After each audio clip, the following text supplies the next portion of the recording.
Olá pessoal, estou testando um novo tipo de formato aqui, gravando enquanto eu dirijo. Eu não sei se o enquadramento vai ficar legal, se o áudio vai ficar com a captação ok, mas enfim, é um teste. A ideia é pegar meus pensamentos logo depois da escola, né, quando tá tudo fresco na cabeça, e ver se isso tem algum proveito. Espécie de vlog de professor, né? Então vamos lá?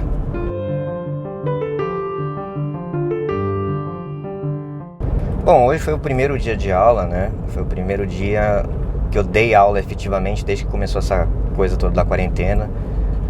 Até tive algumas experiências ano passado na volta às aulas em outubro, mas nada de tão substancial como foi hoje no dia 8 de fevereiro. Então foram 9 meses longe da sala de aula, acho que muito mais, né? Se pegar março aí, então desde março eu não entrava numa sala de aula e não ficava o dia inteiro, né, em sala de aula. E foi isso que eu fiquei fazendo hoje, né? Eu fiquei praticamente todo o período escolar em sala de aula conversando com alunos, interagindo com eles, né? E tô trazendo aí algumas impressões para vocês, né? Evidentemente que eu tive que entrar paramentado, com máscara, face shield, que é aquela proteção ali que você deve ter visto muito em restaurante, bar, né? É o principal pessoal que usa bastante, o pessoal da saúde também aparece usando, né? E é bem difícil, né? Bem difícil dar aula com aquelas coisas cobrindo o rosto, porque você tira bastante da comunicação não verbal, né? As expressões faciais e mesmo a comunicação verbal. É difícil você entender o que os alunos estão falando e eles te entenderem, né? Nós, professores, nós temos mais facilidade de impostar a voz, de jogar a voz, mas o aluno ele não tem tanta prática, especialmente os alunos tímidos, né? Então é muito mais difícil. Agora questões mais básicas, né? Tentando organizar meus pensamentos aqui. Tem muita preocupação em relação à infraestrutura das escolas para receber os alunos, os tais protocolos lá, se eles são obedecidos ou não. E trabalhando numa escola pública, apesar de todos os efeitos, eu fico um pouco preocupado. Não sei se você já foi numa escola pública, mas mesmo escolas particulares, o desenho é bem parecido. São aquelas persianas de ferro que você tem que destravar e elas abrem um pouquinho para a entrada de ar, né? E os ventiladores são ventilador de parede que empurra o ar para frente ou para trás. Então a gente não pode ligar os ventiladores, né? Então já é um limitante. Hoje o dia estava fresquinho, mas imagina quando tiver 30 graus. Tinham 5 alunos na sala, ventilação apenas pela janela e pela porta. E eu confesso que mesmo com 22, 23 graus aí de temperatura média, eu passei um certo calorzinho, né? Nada muito desconfortável, mas se ficasse 30 graus eu não sei se ia conseguir dar uma aula sem ficar pingando de suor. Outra coisa é em relação a respeito dos protocolos pelos alunos. São alunos que não têm, os que eu peguei pelo menos, não tinham muita costume de obedecer muito a disciplina, né? Pô, você já foi aluno de escola, você sabe, né? Não é de uma hora para outra que você vai remodelar o aluno em disciplina, né? O aluno levanta da sala, do seu lugar, ele vai tentar cutucar o colega. No caso, a indisciplina, ela acaba gerando uma consequência sanitária. E isso é uma coisa nova, né? Como assim? Antes a indisciplina ele vai ter dificuldade de aprendizado. Agora não, se o aluno ele não está seguindo as normas, ele está colocando a saúde dos outros em risco. E essa consciência você não adquire do nada, né? O aluno tira um pouco a máscara porque ele está incomodado, aí você tem que falar para ele colocar de volta. O aluno coloca a cabeça na carteira porque ele está com sono, né? Aí você fala, não pode dormir, não pode cochilar. E essas indisciplinazinhas ao longo do dia elas vão se acumulando. Eu trabalho numa escola integral, eles ficam o dia inteiro na escola. Então eu fico um pouquinho preocupado e um pouco apreensivo de como é que vai ser isso. A gente está se preocupando, nós como professores nós estamos fazendo nosso papel. A minha escola está higienizada, está bem limpinha, tem uma equipe de limpeza, que é uma coisa que não dá para dizer de todas as escolas, né? Eu estou falando da minha escola, não estou falando que todas as escolas estão às minhas maravilhas, né? Tem que ser justo com meus colegas professores. Mas é isso, né? Eu olhei aquilo tudo e fiquei um pouco preocupado, mas ainda assim eu devo dizer que, talvez de maneira até egoísta, motivado. Eu sentia muita falta de trabalhar, de dar aula mesmo, né? Porque a gente trabalhava, nós professores trabalhamos aí à distância, fazendo plano de aula, corrigindo atividade à distância, moderando as turmas lá do Google Classroom. Mas é diferente, sabe? É diferente de você estar numa sala de aula e interagir diretamente com os alunos, mesmo com toda aquela cobertura de máscaras, etc. De você fazer uma pergunta e o aluno responder uma coisa totalmente diferente porque ele está a fim de falar, e você vê, ele quer compartilhar as coisas que ele passou, né, na família dele. Eu senti muita troca, sabe? Então isso foi uma coisa que me deixou muito feliz, na verdade. Apesar de toda a preocupação que eu tive hoje, apesar de uma certa indignação mesmo com o governo estadual e com o secretário da Educação, eu não confio no trabalho do Roscielli, nem um pouco. Não abono as atitudes do João Dória. Acho que esse negócio de dar o interesse do estudante em primeiro lugar é uma grande fachada, né? Para interesses político-partidários por parte deles, né? Não só do sindicato. E a gente fica como um joguete na mão desses caras, mas ainda assim é a minha vocação, é a minha profissão. Sabe, você sente que é feito para uma coisa. Eu não fui feito para ficar atrás do computador fazendo plano de aula, eu fui feito para dar aula em sala de aula. Então, de maneira egoísta, até por saber que talvez não seja o ideal agora retomar as aulas presenciais, mas eu me senti um pouco realizado, sabe? Eu me senti feliz de verdade, que eu posso usar essa palavra com todo o peso que ela carrega. Fazia tempo que eu não sentia essa tranquilidade de saber o que eu tinha que fazer e que aquele é o meu lugar. E foi o que eu senti hoje na sala de aula com aquelas pessoas, aquelas mini pessoas. Tem um lado ruim, que é pegar o trânsito aqui. Tô agora na Bandeirantes, na Marginal, Pinheiros. E antes em casa era só desligar o computador e você já tava lá dentro do seu happy hour, né? Mas eu prefiro 1000 vezes isso do que continuar naquele estado de hibernação, né? Eu, quando adolescente, eu achava que eu não me dava bem com a sociedade, que eu tinha que me isolar mesmo, etc. Mas eu sou uma pessoa muito mais social do que o meu eu passado acreditava que era. Eu preciso da troca, da energia das pessoas. Acho que todo professor acaba se metendo nessa por algum tipo de loucura dessa, de querer se jogar lá no palco e ficar conversando, e perguntando, e sondando, e cutucando. Esse ano vai ser desafiador também, porque eu dou aula de história, mas como eu estou numa escola integral e nas escolas estaduais em geral tem componentes novos, outras matérias, né? E aí os professores acabam tendo que participar.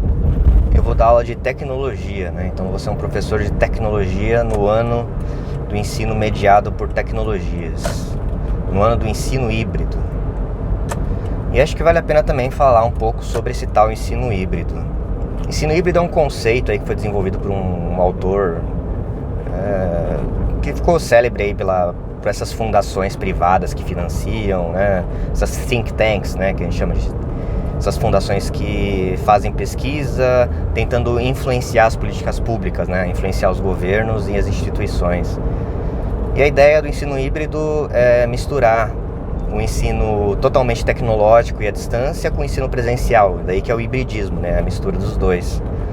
O exemplo mais próximo seria um carro híbrido, né? Que ele não é nem elétrico totalmente e nem a gasolina totalmente. E a ideia é o quê? É você juntar o melhor dos dois mundos e não ter um modelo totalmente disruptivo, ou seja, você romper totalmente com a tecnologia anterior, porque se ela está aí há tanto tempo é porque ela funciona. Se a gente tem carros movidos a gasolina por tanto tempo é porque tem alguma coisa de positiva nisso, né? Não dá para tocar totalmente pela eletricidade. Até porque o carro elétrico, essa eletricidade é produzida de algum meio. Se de repente todos os carros de São Paulo fossem trocados por carros elétricos, da onde é que ia vir a eletricidade para esses carros? A nossa rede elétrica não suporta, então você teria que colocar as usinas para produzir energia, e às vezes usinas de energia suja, né? A gente acabar poluindo até mais, talvez, com carros elétricos que com carros a gasolina. Então tem esses impactos, sabe? E o ensino híbrido é a mesma coisa. Se você jogar totalmente o ensino presencial e ficar só com o ensino virtual, você acaba jogando a criança com a água da bacia, né? Por assim dizer. Então o hibridismo, né? Ficar no meio do caminho seria uma boa, né? Como é, por exemplo, o Prius, né? Da Toyota, que é um carro que você vai usando a gasolina e a gasolina vai alimentando a bateria, e você tem um carro com autonomia e que queima pouco combustível fóssil não renovável, né? Então seria aí uma solução. E assim como seria o ensino híbrido, você não queima as pontes, você não joga fora o ensino presencial e toda a formação dos professores que estão acostumados a dar aula presencial, e ao mesmo tempo não vai desperdiçar as novas tecnologias que estão aparecendo, né? Eu tô tentando explicar enquanto eu dirijo, eu não sei o quanto tá ficando claro. Só que, imagina o seguinte, imagina que você tivesse um carro que em vez de juntar o melhor dos dois mundos, juntasse o pior dos dois mundos. Um carro que ele tivesse a autonomia de um carro elétrico, e carro elétrico ele costuma rodar menos até precisar carregar de novo, ou até que ele precisasse carregar os dois. Você precisasse carregar a bateria e carregar combustível, você ia precisar de 2 postos de gasolina. Seria um ensino híbrido que pegava o pior dos dois mundos. E é possível você fazer uma coisa dessas, né? Quando você está misturando duas coisas, você pode ficar com a parte ruim delas, né? E eu acho que o estado de São Paulo ele pode correr o risco de fazer isso, de pegar a parte ruim do ensino à distância, que é a falta de vínculo, que é o fato dos estudantes se sentirem meio perdidos às vezes, e a parte ruim do ensino presencial, que é um ensino atrasado, que é um ensino que não mexe com a realidade do aluno e que é um ensino pouco otimizado, né? Porque as tecnologias ajudam, por exemplo, a personalizar o currículo. Em vez de você fazer um currículo para todos os alunos, você faz um currículo para cada aluno, porque você pode usar formulários para avaliação, é o que a gente chama de personalização do ensino, né? E esse é o meu diagnóstico, porque, por exemplo, a ideia deles é fazer um ensino semanal. Então você fica com uma turma lá de 9 alunos e você acompanha esses alunos por toda a semana, né? E aí na semana seguinte você troca esse grupo. Então você vai ver os alunos por uma semana inteira em sistema de aula normal, e depois você fica mais 3, 4 semanas sem ver esse grupo. Enquanto isso, esse grupo vai ter aula virtual, como se fosse uma sinergia perfeita, né? A mesma aula que ele tem na escola é a que ele tem no centro de mídias, lá no computadorzinho dele. Só que na sala de aula, eu que cobro as lições.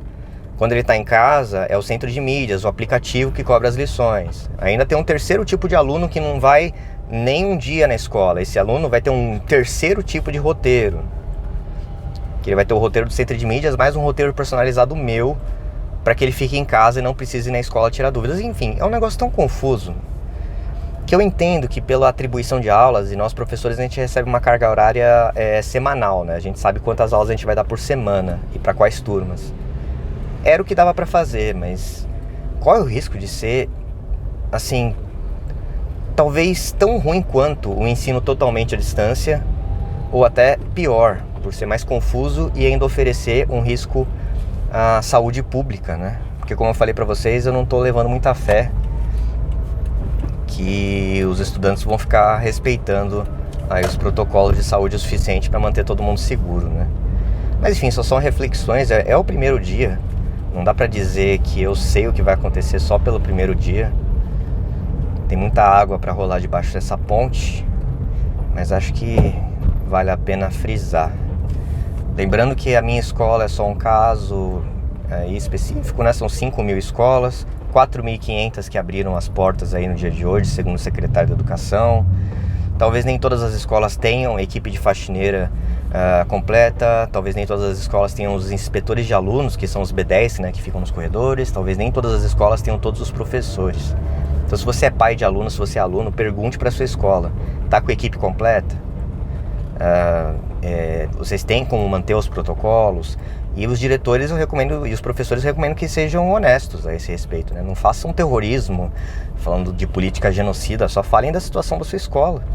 Ter um diálogo franco, né, com os pais de alunos, com a comunidade, né? A gente precisa unir escola e comunidade para além dessa bandeira de politicagem e pensar um pouco de saúde pública e pensar um pouco no coletivo.